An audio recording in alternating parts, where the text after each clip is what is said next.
सभी को नमस्कार। वर्ष 2021 और 2022 के लिए दिव्यांगजनों के सशक्तिकरण हेतु राष्ट्रीय पुरस्कारों की प्रस्तुति के अवसर पर उपस्थित सामाजिक न्याय और अधिकारिता मंत्री डॉक्टर वीरेंद्र कुमार जी, सामाजिक न्याय और अधिकारिता राज्य मंत्री श्री रामदास अठावले जी, सुश्री प्रतिमा भौमिक जी, विभागीय सचिव श्री राजेश अग्रवाल जी, गणमान्य अतिथियों, देवियों, स्वजनों और प्यारे प्यारे दिव्यांग भाइयों और बहनों, आप सभी को मेरा प्यार भरा नमस्कार।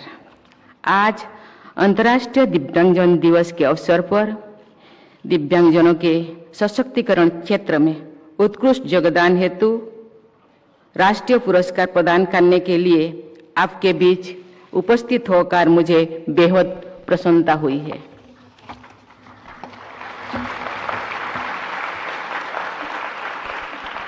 अंतर्राष्ट्रीय दिव्यांगजन दिवस को मनाने का उद्देश्य दिव्यांगता से जुड़े मुद्दों के बारे में जागरूकता को बढ़ावा देना, उनके लिए एक स्वस्थ वातावरण बनाना है ताकि वे एक सम्मानजनक जीवन जी सके।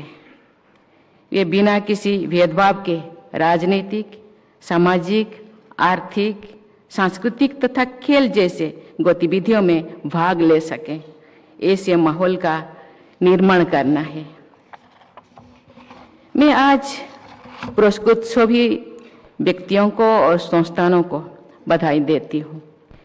ये पुरस्कार आपको दिव्यांगजनों के जीवन में सकारात्मक परिवर्तन लाने की दिशा में आपके उत्कृष्ट योगदान को मान्यता देने का एक प्रयास है। मैं आशा करती हूँ कि अन्य संगठन और व्यक्ति आपसे प्रेरणा लेंगे और आपका अनुकरण भी करेंगे। देवियों और स्वजनों, संयुक्त राष्ट्र के आकलन के अनुसार पूरे विश्व में 100 करोड़ से अधिक दिव्यांगजन है, यानी विश्व में लगभग हर 8वां व्यक्ति किसी न किसी रूप में दिव्यांगजन है।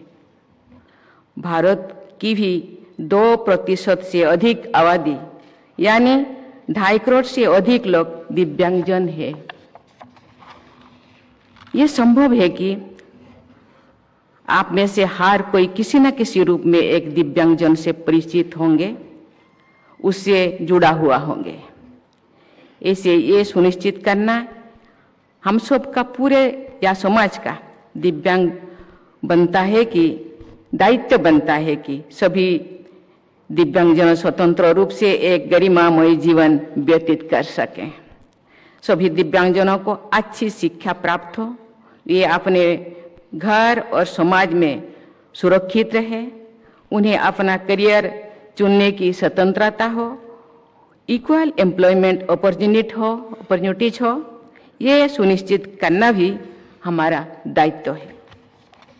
देवियों और स्वजनों, भारतीय संस्कृति और परंपरा में डिसेबिलिटी को ज्ञान अर्जन और उत्कृष्टता प्राप्त करने में कभी भी बाधा नहीं माना गया है। आप सबने ऋषि अष्टावक्र की कहानी सुनी होगी। उन्हें अष्टावक्र इसीलिए कहा जाता है क्योंकि उनका शरीर 8 जगह से टेढ़ा था। वे एक तेजस्वी बालक थे। अल्प आयु में ही वे एक असाधारण विद्वान बन गए थे।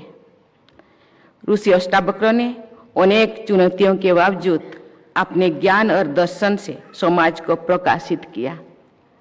उन्होंने अष्टावक्र गीता और अष्टावक्र संहिता जैसे महत्वपूर्ण ग्रंथों की रचना भी की थी। इसी तरह भक्ति साहित्य में महान कवि सूरदास भारतीय काव्य के गौरव है। उन्होंने जिस तरह नेत्रहीन होते हुए भी राधा कृष्ण के रंग रूप, श्रृंगार और सौंदर्य का सजीव चित्रण किया है, वो किसी नेत्र वाले व्यक्ति के लिए भी बहुत ही कठिन है। उनका बाल्य वर्णन विश्व साहित्य की उपलब्धि है। एक सारगर्भित कथन है कि vision is more important then site. आधुनिक काल में श्री भी महान वैज्ञानिक और शिक्षाविद स्टीफन हॉकिंग ने अपने असाधारण ज्ञान से विज्ञान जगत को नई दिशा प्रदान की है। स्टीफन हॉकिंग ने कहा था, and I cut, disability need not be an obstacle to success. My advice to other disabled people would be concentrate on things your disability does not prevent you doing well, and don't regret the things it interferes with. Unquote. प्राय ये देखा गया है कि दिव्यांगजन दिव्य गुणों से युक्त होते हैं। ऐसे अनगिनत उदाहरण है जिसमें हमारी दिव्यांग भाई बहनों ने अपने अदम्य साहस, प्रतिभा और दृढ़ संकल्प के बल पर अनेक क्षेत्र में प्रभावशाली उपलब्धियां हासिल की है। पर्याप्त अवसर और सही वातावरण मिलने पर दिव्यांगजन भी हर क्षेत्र में उत्कृष्ट प्रदर्शन कर सकते हैं। अभी 2 दिन पहले ही मुझे राष्ट्रपति भवन में राष्ट्रीय खेल एवं साहस पुरस्कार प्रदान करने का अवसर प्राप्त हुआ था।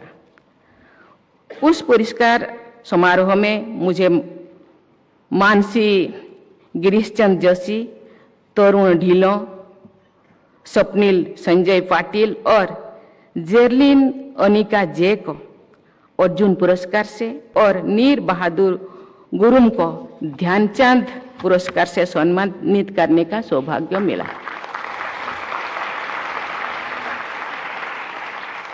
मेरा विचार में इन लोगों की ऊर्जा और सामर्थ्य किसी से भी कम नहीं है। टोक्यो पैरालंपिक्स में भी हमारे पैरा ओलंपियन ने अपना सर्वश्रेष्ठ प्रदर्शन करके इतिहास रचा है और भारत का गौरव बढ़ाया है।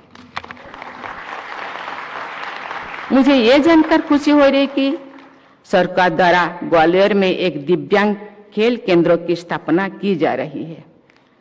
उस केंद्र में दिव्यांग खिलाड़ियों के लिए शिक्षा के साथ साथ उनके प्रशिक्षण के लिए अत्याधुनिक सुविधाएं होंगी ताकि वे राष्ट्रीय और अंतर्राष्ट्रीय मंचों पर प्रतिस्पर्धा कर सके। आधुनिक चिकित्सा प्रणाली में कम आयु में ही दिव्यांगता की पहचान करने, उसका उपचार प्रदान करने और उचित पुनर्वास के लिए प्रौद्योगिकी और पर्याप्त क्षमता उपलब्ध है। मुझे ये जानकर प्रसन्नता हुई है कि केंद्र सरकार ने देश के विभिन्न हिस्सों में अत्याधुनिक सुविधाओं से lace 14 cross disability intervention centres स्थापित किए हैं। मुझे आशा है कि राज्य सरकारें भी इस पहल से प्रेरणा करें और बचपन में ही दिव्यांगता की पहचान करने तथा उसे पूरी करने के लिए अपने अपने राज्यों में इसी तरह की सुविधाएं उपलब्ध कराएंगे। शिक्षा दिव्यांगजनों के सहित प्रत्येक व्यक्ति के सशक्तिकरण की कुंजी है। मेरा मानना है कि शिक्षा में भाषा संबंधी कठिनाई को दूर करने के लिए तथा दिव्यांग बच्चों के लिए शिक्षा को और सुलभ बनाने के लिए हमें टेक्नोलॉजी का अधिक से अधिक उपयोग करना चाहिए। राष्ट्रीय शिक्षा नीति 2020 भी दिव्यांग बच्चों के लिए गुणवत्तापूर्ण शिक्षा के समान अवसर प्रदान करने हेतु सक्षम व्यवस्था की महत्व को रेखांकित करती है। मुझे ये जानकर खुशी हो रही है कि श्रवण बाधित बच्चों के लिए NCERT की कक्षा 1 से 6 की पाठ्य पुस्तकों का इंडियन साइन लैंग्वेज में रूपांतरण पूरा हो चुका है।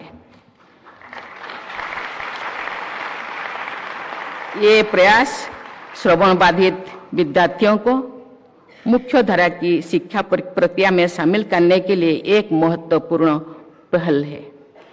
मुझे उम्मीद है कि इससे श्रवण बाधित बच्चों को अध्ययन में सहूलियत होगी। वर्ष 2015 में सुगम्य भारत अभियान की शुरुआत के बाद दिव्यांगजनों के लिए सहायक वातावरण का सृजन करना सरकार के लिए एक प्राथमिकता रही है। दिव्यांगजनों को गरिमामय जीवन व्यतीत करने के लिए अनुकूल सुविधाएं उपलब्ध कराना सरकार के साथ साथ पूरे समाज की भी जिम्मेदारी बनता है, रेस्पॉन्सिबिलिटी बनता है। मैं औद्योगिक समूहों, निजी संस्थाओं और सिविल सोसाइटी से आग्रह करती हूं कि ये अपने संस्थाओं में बुनियादी ढांचे को दिव्यांगजनों के अनुकूल बनाने के प्रयास करें और उनके सशक्तिकरण का प्रयास करें। दिव्यांगजनों को अत्याधुनिक सहायक यंत्र और उपकरणों का वितरण करना सरकार की प्रमुख प्राथमिकताओं में से एक है। पिछले 8 वर्षों के दौरान सरकार ने 23 लाख से भी अधिक दिव्यांगजनों को ऐसे यंत्र और उपकरण प्रदान किए हैं। मुझे जब मैं बैठी थी, अपना मंत्री वीरेंद्र सिंह जी, उन्होंने मुझे बता रहे थे एक मेला लगा हुआ है, देश के विभिन्न राज्यों से दिव्यांगजन आते हैं, वहाँ खुद के जरूरत के जो भी उपकरण वो लेंगे।